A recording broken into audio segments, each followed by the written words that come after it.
sure she's not. Oh, don't be silly, man. Now, you can see she's not here. I don't understand it. We thought she was on holiday. I mean, on the dig with you. Isn't she there? No, she's not. That's what I'm trying to tell you, isn't it? We were just talking about the dig. Well, how do you do, Mrs. Cartland? We were wondering if you're having this awful rain. Much worse, actually. Look, Commander, I don't want to worry you, but Liz has been gone since early this morning. Now, what do you mean, gone? Gone from the camp. Are you sure? Of course I'm sure. Wouldn't be here if I wasn't, would I? Where's she gone to? I don't know. Didn't she leave a note? We looked for a note. There wasn't one. A message? I mean, a verbal message? No, I asked everyone in the camp. Then I looked for a car and found that was gone, too. Oh, she'd obviously gone off in it. Yes, obviously. And you don't know where? No. He's already said that, darling. I don't like it. You see, we had a bit of a tiff. You and Liz? Yes. Oh, it was nothing, really. At least I don't think so. Yes, but she obviously did. I don't know. All I know is she's disappeared and the roads are very bad. Now, when you say disappeared, how long since she's been gone? All day. We didn't realize till late this afternoon. We weren't in the tents today, see. A lot of them had gone into town to see a film, get a break from the rain light. I thought Liz was with the others when I found out she wasn't. I was frantic. So you thought she'd come home to Lockford? I was sure she had. I tried to ring, but all the lines down there were washed out, so I borrowed a car and drove straight here. Oh, she hasn't come home? And she hasn't phoned. No, she hasn't. she ever? Well, now, You wait a can't minute. get Let's just try and get some sense into this. You better come into the study. Very well, Commander. Phil, I'm sorry. Can you carry on? I mean, please don't let me interrupt the party. Yes. Well, anyone like a drink? Well, now. So that's Gwilym, is it? You've heard about him. Hardly. Liz did mention him to me once. He seems to be a bit of a fusspot.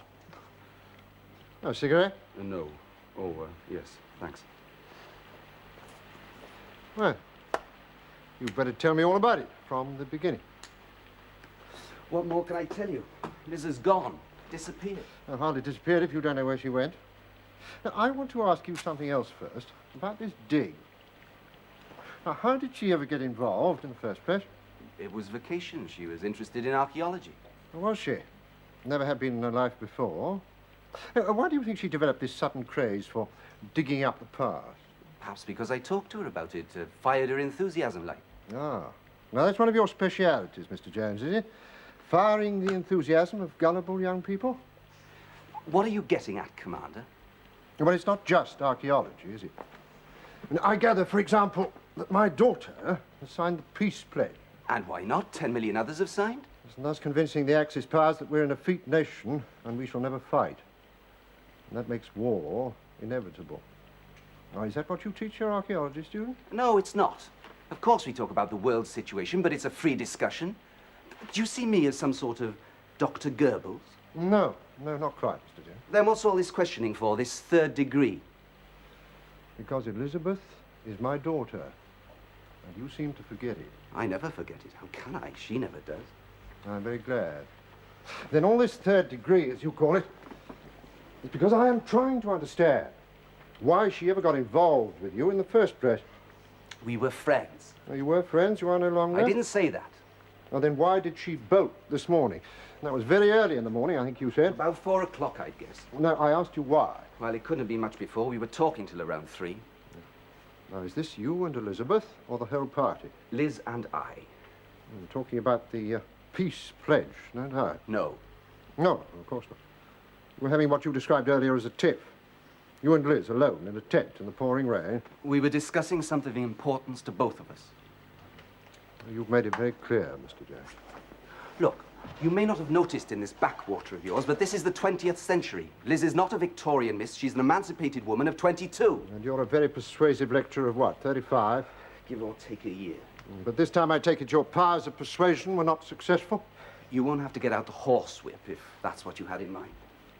Do you know, Mr. Jones, I think I begin to understand you. But you will never know or understand my daughter.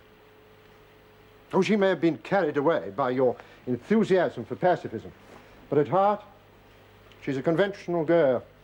And the sooner you accept that, call it a day, the better. That's for her to decide. Be happier in the long run for both of you. Because whatever you may think, her outlook is entirely different from yours. Her upbringing, her background. Go on, why don't you say it? No, I wasn't going to say it, you know. Oh, yes, I think you were. A different class, that's what you were going to say, isn't it? Well, perhaps you're right. In that case, don't you think it's time you bowed to the inevitable? and left her alone. No, I do not think so. And just at the moment, I don't think we should be wasting time on this fruitless discussion. Whatever you may say, Liz is missing, and we should be doing something to try and find her, not talking about why it happened or whose fault it was. I'm sorry to butt in, Arthur. Yeah? I just wanted to know if Gwilym was going to stay the night. I can sleep in my car. You'll do no such thing. There's a spare room next to Vicky's. You can have that. Dirkenbach. I'm sorry. Thank you very much. I don't suppose there's any need to worry, but I'm going to make some telephone calls. Good. Now, she may have gone to her friend in Brecon. Oh, the mythical Jaunty. Now, if you have a better idea, Mr. Jones, I'd be very glad to hear it. I get no kick from champagne. Mere alcohol doesn't thrill me at all. So tell me, why should it be true that I get a kick out of you? Sound like a bop-type refrain. I'm sure that if I heard even one riff, that would bore me terrifically too. Yet I get a kick out of you. I expect it'll turn out to be a storm in a teacup. I expect so, Nanny. Storm over Wales, anyway. You'll see. She'll be in that farm, staying with her friend Jaunty. Yes, it's not so far away from Coomber. And if the telephone lines are down, she couldn't have rung up. Well, why should she? She wasn't expected here. And she wasn't to know that Gwilym would get into a panic. And there you are. But what I want to know is, will Dr. Jones be staying the night? Yes. Would you ask Mrs. Gates to help make up the bed in the spare room next to Vicky's? Oh, she's away back to the lodge. Oh, I forgot I let her off early. Oh, it's all right, Nanny. Laura and I can make up the bed. Oh, good girls. Well, I'll go and look out some sheets and pillowcases for you. Oh, I don't want to be a bother to you. Oh, it's no trouble, son. Why don't you sit down, Gwilym? Thank you. You'll come up when you're ready, then, dear.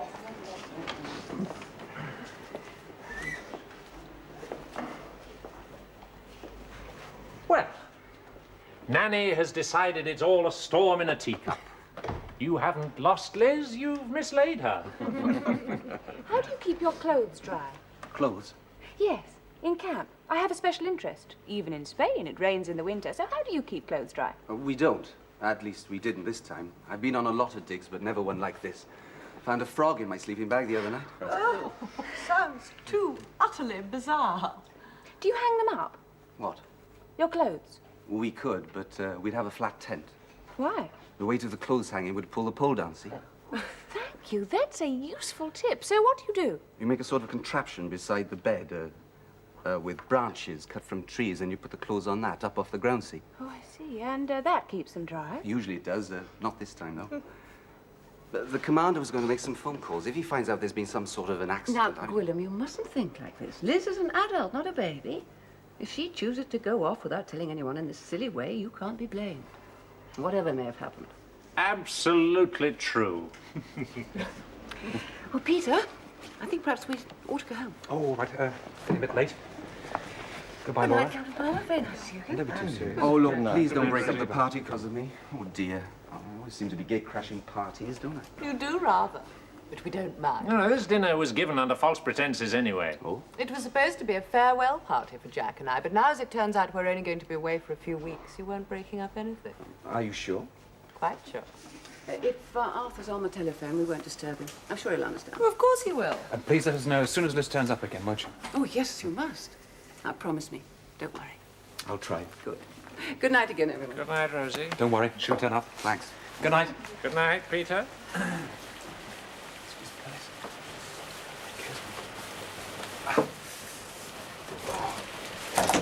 Oh, goodness. Go on, had to run for the car, Rosie. Goodbye and drive carefully. Oh! Now then, Vicky, darling, if you're going to make that bed... Righto, Aunt P. Oh, and don't wake your grandmother. No, I won't. If she's asleep. You coming, Laura? Yes, of course. Now, Gwilym, have you had anything to eat? No, but... I'll see what I can rustle up. Cold chicken, salad, will that do? Good idea. I'll come and help you. Oh, you... No, please, I don't want to be a nuisance. You're not. Get yourself a drink. We won't be long. I thought I'd bring this little bit, Well, the telephone line's not too good tonight. having difficulty in getting through at all. But Liz is not in London. At least the medical school have no news of her. And she's not at her lodgings. Her friend Jonty? I can't get through to Brecon. I don't see what else you can do. Well, the police. I'll get in touch with the chief constable, ask him to start a search.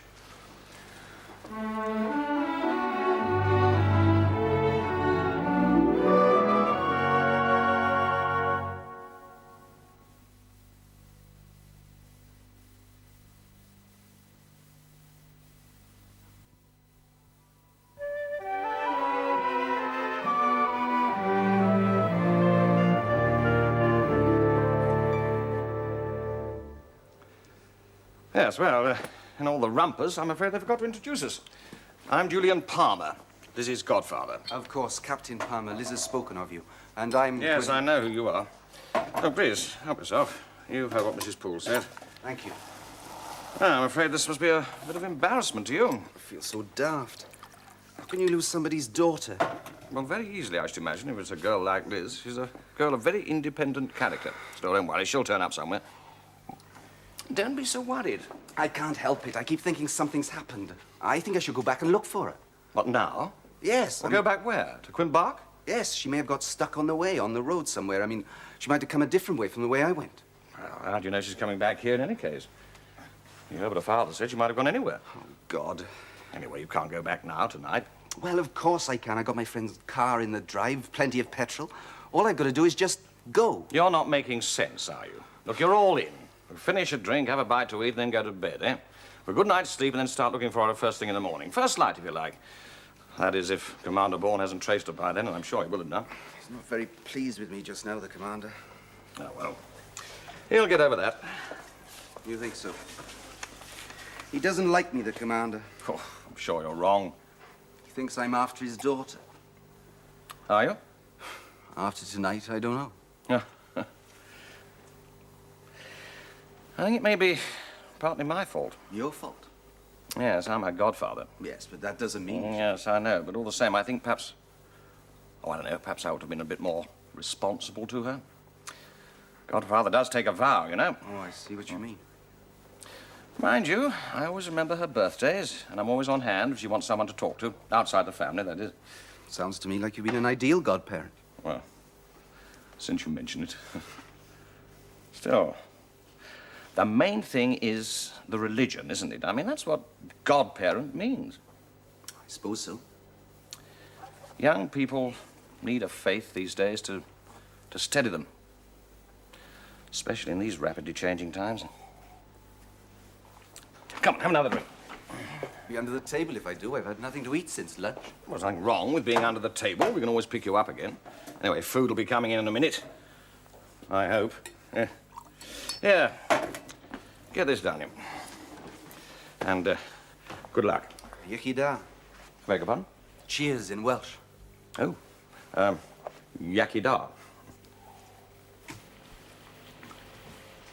You're doing great work there, darling. You don't want me to help you, do you? Yes, I do. I want you to get a tray ready. Tray? Oh, yes, a tray. Over there. Where? Right.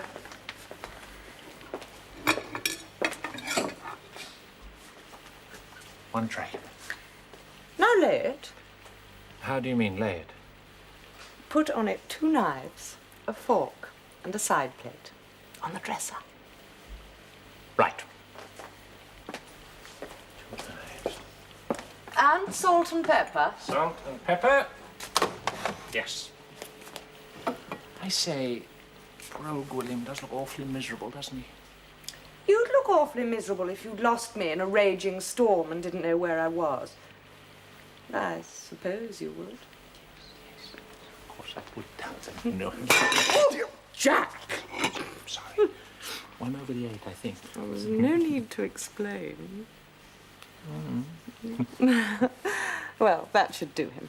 What about the salad? Oh, hang the salad. Jack, pour us a drink, sit down, and I'll finish the tray. All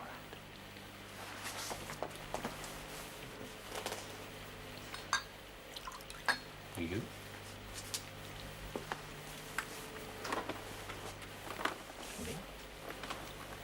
Salut. Salut.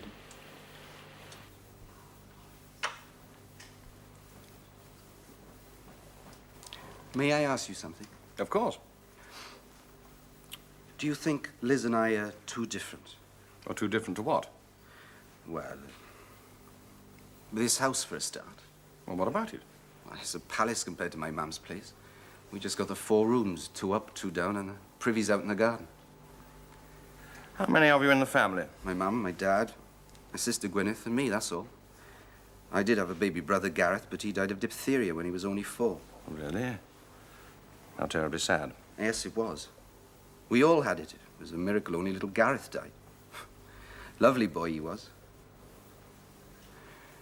Then my father's a farmer. Well, a farm labourer, actually. Works for someone else. Doesn't have a place of his own. Though one day I hope to help him get it. And where did you get your brains from? Brains. Lucky in my school teacher, isn't it? There was a man with a mission, if ever I saw one. Determined he was to get me into university, and by Jove, he did. I don't know why I'm telling you all this. Because I asked you. Well, rather boring, really. It's not the least boring. Well, that's the background I come from, and Liz comes from this. There's nothing particularly grand about this. It is by my standards. And her father's a commander. Retired. And a Conservative MP, and on the bench. And you're a doctor of philosophy and a university lecturer. Well, yes, but then again, you see, she's English. Yes. Well, I'm Welsh. Well, what of it? Different race, isn't it? Though actually, she's the one who has all the moods, not me. What are you trying to say? Damn it, Captain Palmer, you know what I'm trying to say. Do I? Different class, isn't it? Ah. Well, if you must mention that word. Come on, have another drink. I'd be drunk as a lord if I do. Well, that'll put you one up on the Bournes, wouldn't it? Eh? Come on, might as well be hung for a sheep. I had a great-great-great-uncle who was hung for a sheep. I mean, he stole it. Really? Good heavens. Yes. More precious than life itself, sheep were in Wales. He says, the commander says that Liz isn't nearly so progressive as she pretends. Did he? Well, that may well be true. You agree with him? Well, I think that Liz is a conventional rebel. Oh, there you are at last. Never coming. Yes, I wonder what happened to Here you. you are, Gwilym. It's not much, I'm afraid, but it'll keep you going. Oh, thank you very much. Oh, what happened? Well, you know I let Mrs. Gates off early because of the weather. Yes? Well, I'd forgotten that I'd said that she should leave the washing up, and I thought I should get some of it done anyway. I'm sorry we were so long. No, it doesn't matter a bit. We had a very interesting conversation, didn't we? Oh, yes, yes. I keep thinking I should be doing something. Well, such as? I don't know, show willing, you know? Well, I'm sure Arthur's doing everything he can. Come on, old boy. Chin up and all that. I'll tell you a funny story, shall I? God forbid. Oh, sorry, I was only trying to help. Well, let's have another drink.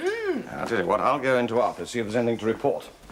Even if it is only negative. Oh, thank you. There you are. Thank you, darling. Another? No, thanks. I've had more than enough already. Oh. Well, here's to Llanfyr PG. What? Oh, you know, that town in Wales with that ridiculous name that goes on and on and on and on. You mean Llanfyr Pwll Gwyn Gich Gogoroch Wern Droboch Llantysilio Gogogoch? Great heavens. Say that again. Llanfyr Pwll Gwyn Gich Gogoroch Wern Droboch Llantysilio Gogogoch. It's incredible. It's even funnier when you see the name on the little station. Goes right along the platform, it does, from one end to the other. Well, I can imagine. The local kids stand there waiting for the trains to come in, because there are always visitors on the train, see, and they give them pennies for saying the name. It's all very well you're standing up for him, Junior. There's been nothing but trouble ever since he came on the scene.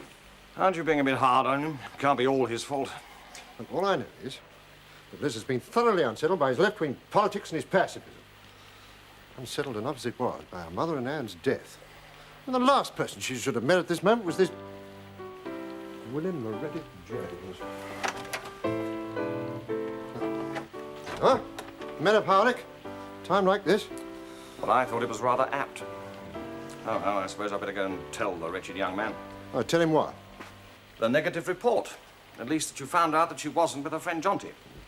Julian, it's just occurred to me. If Liz doesn't know you're here, she might be making for Cornwall. Hello? Yes? Yes, this is Commander Bourne speaking. I'm sorry, the line's not very good. Oh, that's better.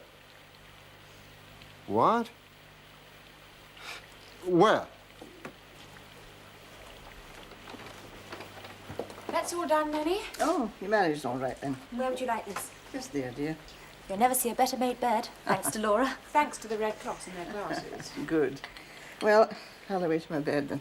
But, oh, please, ask the commander to let me know as soon as there's any news. I thought you were the one person who wasn't worried. That's before I heard the bit on the wireless. What bit? Oh, about the floods. They're saying now they're the worst for 50 years on the west coast and the Welsh borders. Oh, that's not so good. A lot of the roads are impassable. And in some places in Wales, well, I can't remember their own outlandish names, but they say that people were having to be got out of their houses in boats. And What, Nanny? what is some of the people were actually drowned. Oh, I'm sure nothing like that's happened to Liz. After all, she left the camp early this morning, and it couldn't have been so bad there. And then we don't know which way she was heading. She's probably miles away from the floods by now. Yes, oh, we'll just have to hope for the best. But I don't think I could bear another. Oh, Nanny, you know how sensible Liz is. You're always telling me. You must try not to worry. I'm sure in the morning it'll all be quite different. Okay, so, as I say, we'll just need to hope for the best. Well, I'm going to be to my bed now, but please, ask the commander to waken me if there's any news. I will. Well, I must say I've always had a very pleasant time in Wales. Even if they did shut the pubs all day Sundays. You know a lot, the Welsh. Of course, the back door was always open. You are, my darlings. Come and join the party. If you don't mind, we'll have no more piano for the moment. Sorry? Vicky, I think you all ought to know that Mrs. Carr has been fired. Her car? The police have traced the registration number. It's been found abandoned in 3 feet of water. And Liz? There is no sign of Elizabeth. The police will get in touch with us if they find her.